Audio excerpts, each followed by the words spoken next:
সকলে যৌক্তিক দাবি তার বিবেচনায় রয়েছে। আমরা আন্দোলনকারীদের বলব, আইনে পাশে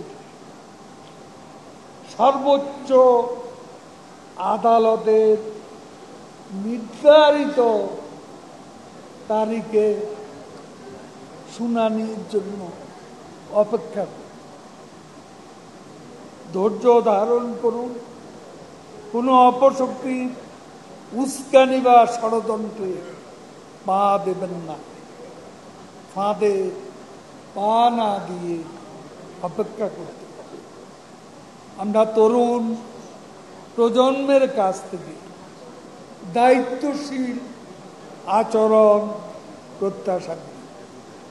ভুলে গেলে চলবে না সর্বকালের সর্বশ্রেষ্ঠ বাঙালি জাতির পিতা বঙ্গবন্ধু শেখ মুজিবুর রহমানের নেতৃত্বে ৩০ লাখ শহীদের রক্তের বিনিময়ে আমাদের পূর্বপুরুষরা স্বাধীন বাংলাদেশ প্রতিষ্ঠা করেছে।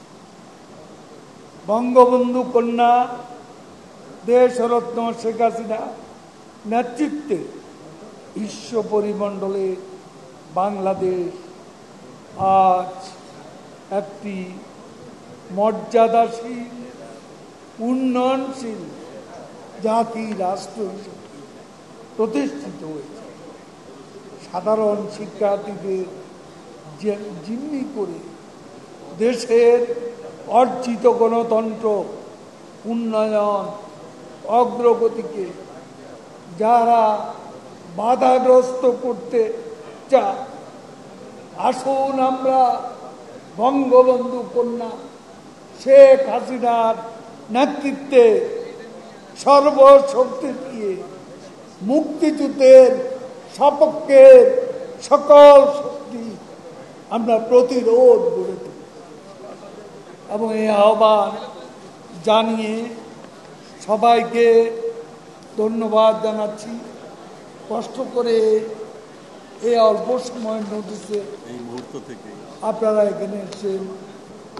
এই মুহূর্ত থেকে আমরা মাঠে থাকবো, লড়াইয়ের মাঠে থাকবো। আমরা লড়াই করব, প্রতিরোধ করব এবং ইনশাআল্লাহ পরাজিত করব। জয় বাংলা, জয় বঙ্গবন্ধু।